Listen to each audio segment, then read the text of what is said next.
Let me welcome on stage Dr. Einat Wilf, former Member of Parliament, served in the Israeli Intelligence Unit 8200. That's a very premium organization of Israel, and is an author.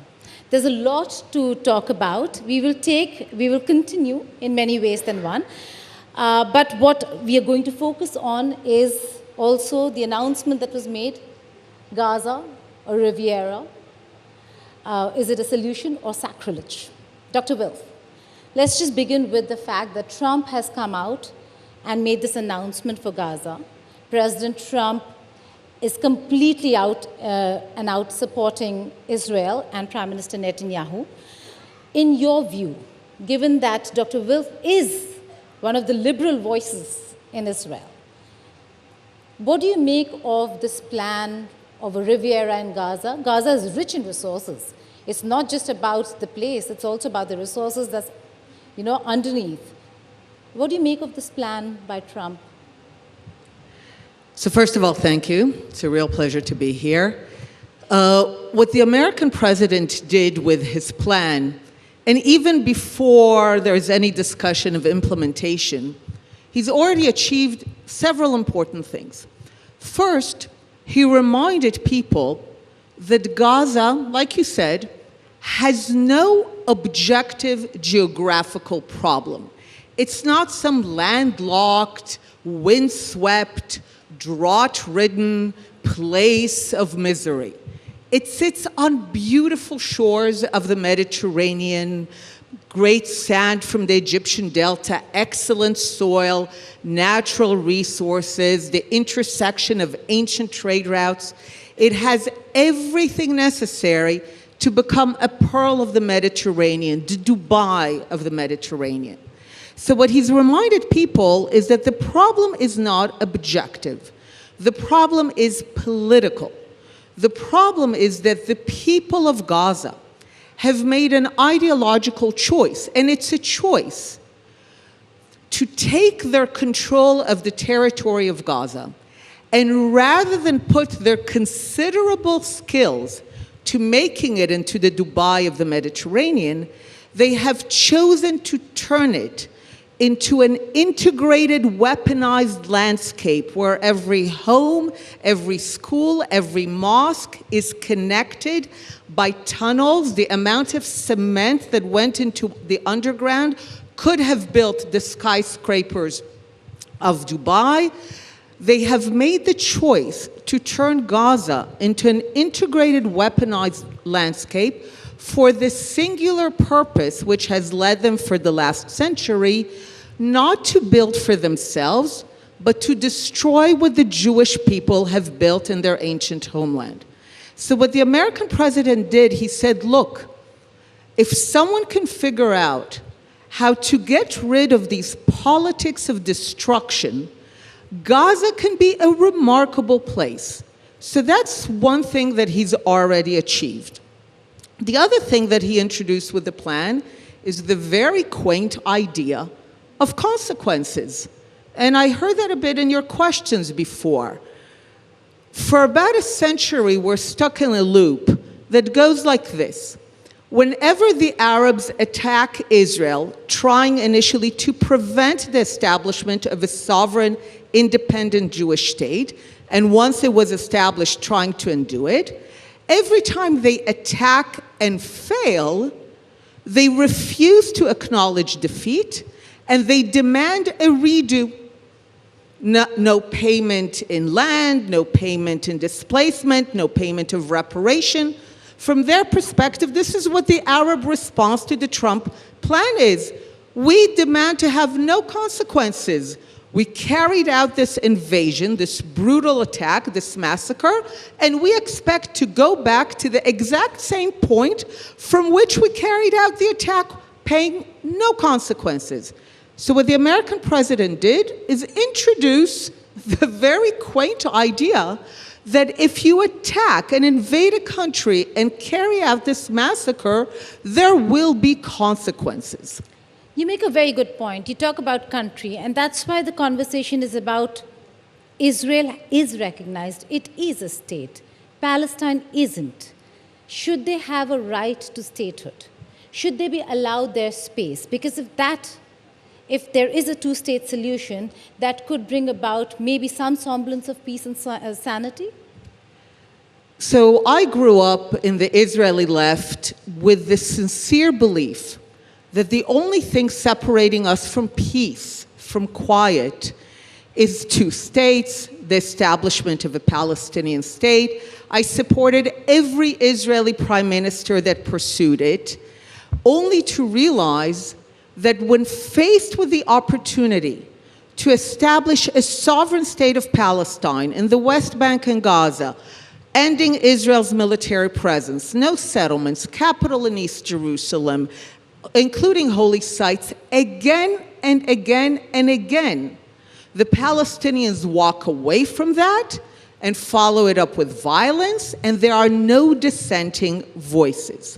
So I began to ask what's going on, because you will not find in history a movement that claims to be a movement for liberation, self-determination, independence, that has a record of repeatedly walking away from opportunities to achieve that.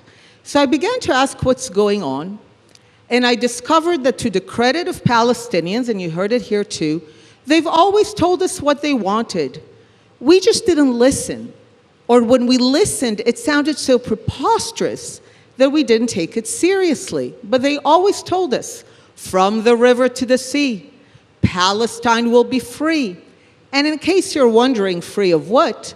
Go to the Arabic. From water to water, Palestine will be Arab. You know, as I did the research that became the book, The War of Return, I came across a quote by Ernst Bevin, the British foreign minister after World War II. I understand he was no friend to India. He was certainly no friend to the Jewish people. He goes to the British Parliament in February 47 to explain why Britain failed. Contrary to what you heard here, Britain received a mandate unanimously from the League of Nations as a trust to help the Jewish people, who were recognized as the historic claimants of the land of Israel, to achieve sovereignty. Now, Britain did not betray the Arabs. It created Jordan, Iraq. France helped Syria and Lebanon become independent. But we arrive in February 47, and there's no Jewish state. So Britain failed, and he needs to explain why. And he says the following: His Majesty's government is faced with an irreconcilable conflict. Now, he calls it irreconcilable. In February of 47, there's no occupation, no settlements, no blockade of Gaza. No one is displaced. In case anyone tells you that the conflict is because Israel's Zionism displaced Arabs, in February 47, everyone is in place. And he already calls the conflict irreconcilable. And he goes on to explain. He says, in the land there are Jews and Arabs. No one clearly is called a Palestinian at this point. He says each one of those groups has a top priority. He says for the Jews, the top priority is to establish Jewish sovereignty in the land. So Jews want to exercise the universal principle of self-determination for the Jewish people, the Jewish nation in their ancient homeland. Great. And then he says, and for the Arabs, and these are not just any Arabs, these are the Arabs that will later hijack the name Palestine to be named Palestinians. He says, for those Arabs, the top priority, and listen to this, to resist to the last the establishment of Jewish sovereignty in any part of the land. He's not saying that this is a conflict between the Jews want a state, the Arabs want a state, and therefore the conflict can be solved through partition, through two states. He says, as a matter of top priority, the Jews want a state, and the Arabs want the Jews not to have a state. By definition, irreconcilable. And this has only ever been the conflict to the present. So Israel has always agreed to every two-state solution, provided that one of the two is the Jewish state. And the Arabs, and especially the Palestinians, have rejected every two-state solution if one of the two is the Jewish state. So I will just end with this. I support Palestinians having a state, but they actually finally need to want it. They've never wanted a state if it lives next to a Jewish state. Well, that's a historical context and perspective, good for our audience. You live in Tel Aviv, so let's go back to what happened on October 7th, and I say that because the law changed since October 7th. You were there. It was a day like none other for Israelis. What was your experience? So, not only was it a very dark day of sheer brutality and glee. You know, I have a colleague who wrote a beautiful piece after October 7th called Ecstasy and Amnesia. And he says that the Arabs often go to war against Israel with tremendous ecstasy. And we saw the ecstasy on October 7th, the glee, they filmed it, the brutalizing of the Jewish bodies. But then, when they fail in their effort to bring an end to the Jewish state, amnesia sets in, and you saw it here. They become suddenly people who have no consequences, no agency. They don't understand why there's destruction in Gaza. How is that related to anything they did? So when you just described what I did as historical context, unfortunately, it's the present. Because what Palestinians did on October 7th, they did it in the name of their century-long ideology of no Jewish state. They were not breaking out of an open-air prison. As soon as the war began, we saw it was a lie. This lie was revealed. It was replaced by another lie. Just know that on the eve of October 7th, the Human Development Index of Gaza, not Gaza and the West Bank, Gaza, is better than 90 countries in the world. So it's not a story of misery. We know that October 7th required massive investment and planning and strategy and discipline and vision, a perverted vision, but vision. These are not an incapable people. And the euphoria that you saw on October 7th, and which we experienced, is because the Palestinians finally realized the vision for which they were groomed for decades of what they call return. And if anyone ever imagined that return is some soft nostalgia to a great-grandparent's lost home, in the Palestinian vision, return is October 7th. So for me personally, not only was it a horrific day, it was also a day for which I've been writing for 20 years. You mentioned that I was in the Israeli intelligence, but when I left my intelligence service in the early 90s, I said we can actually close down most of our intelligence services and do something very simple. Listen to the Arabs. They're telling us what their intentions are, what they plan to do. Sinwar said for years and months and weeks, the day of return is coming. And this is why you saw so much euphoria on October 7th, because October 7th, that brutality was the realization of the Palestinian vision of return. And we made the mistake, I've invented a word for it, West-planing. It's when Western diplomats and journalists, hopefully here you don't do it. That's a term. Western diplomats and journalists explain away what Palestinians just say. Palestinians will say, we're going to kill you, the day of return is coming, there will be no Jewish state. And Westerners will say, they want a two-state solution.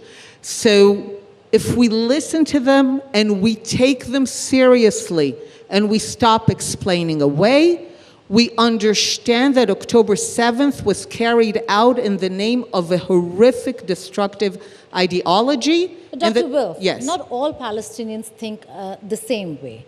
Now, you do mention Palestinianism and so on and so forth, but not all Palestinians think that there shouldn't be the existence of an Israeli state.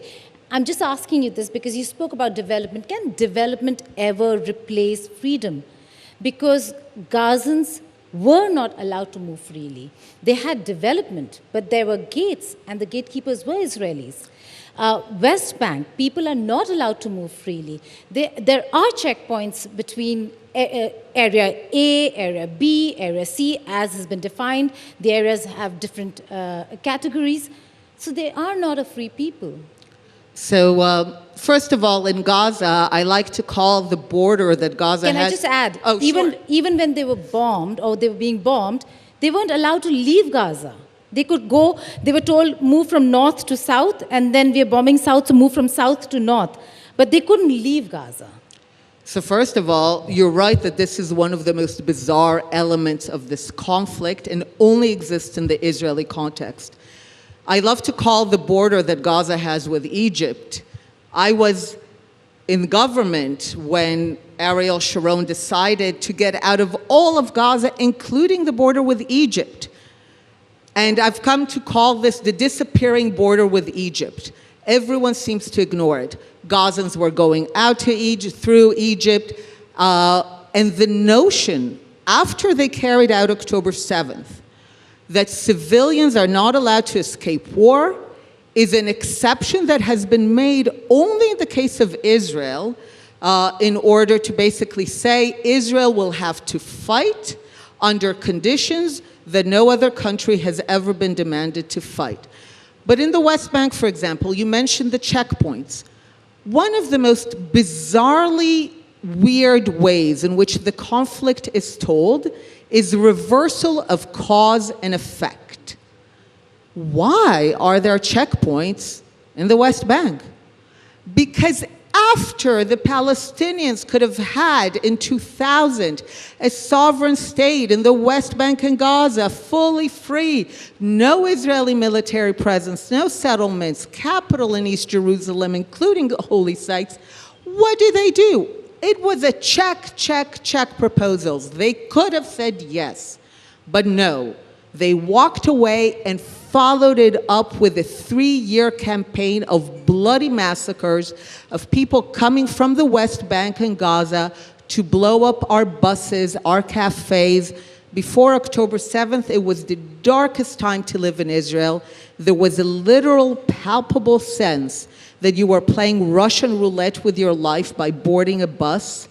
So yes, the checkpoints became necessary to prevent those attackers from entering our cities.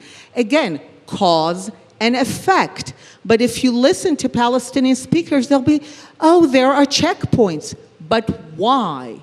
So the notion of bringing cause and effect in a proper order is actually necessary. So the only reason we are where we are has been that for the last century, the Arabs of the land, the Palestinians, have prioritized destroying the Jewish state rather than building for themselves. Now, you asked if there are exceptions. Over the years, I agree with you. What I said sounds harsh, sounds excessive. I'm generalizing, and I've been saying this for years. And people will tell me, Einat, you're exaggerating. This can't be. They have their extremists. You have your extremists. Extremists on both sides. I was like, no. First of all, remember the context of the numbers. The Arab Middle East is the size of India, I think, twice. Israel is the size, I think you say, of Kerala, half. We are always willing to compromise, not because we're nice. I think we're nice, but that's not the reason. We're ready to compromise because we're small. So, and the Palestinians refuse to compromise because they know they have the backing of the Arab world and the Muslim world, and increasingly some people in the West who keep telling them, keep fighting. So I've been on a journey for 20 years to find Palestinians, like you said, who do not subscribe to this ideology that I've come to call Palestinianism, which has 4 core tenets. From the river to the sea, there will be no Jewish state, and we are therefore perpetual refugees until return. And return is October 7th. In a career of 20 years of seeking them out, meeting, asking, I have found four individuals. And if you don't believe me, over the years, people who didn't believe me, I told them, look, this is not a view. This is not an opinion. Even here, you heard Hamas is a political party. It's Palestinian. This is not a view. If you don't believe me, go find Palestinians who say it publicly. In the Arab world, if you don't say things publicly, it's worthless. That they recognize the equal right of the Jewish people, not religion, the Jewish people, civilization, to self-determination in their ancient homeland. They want to live next to the Jewish state, not from the river to the sea. And the two key litmus tests, they're not refugees, and there's no right of return. And I realized that if you ask these last two, you then realize that you only have 4 Palestinians who reject the ideology of Palestinianism. And I'll just end with this. If we are to have peace, and I call myself a long-term peace activist, the ideology of Palestinianism, the ideology that is singularly obsessed with the destruction of the Jewish state, that ideology has to die so that both people must finally live. Dr. Einat Wilf, thank you so much for joining us here. Thank you.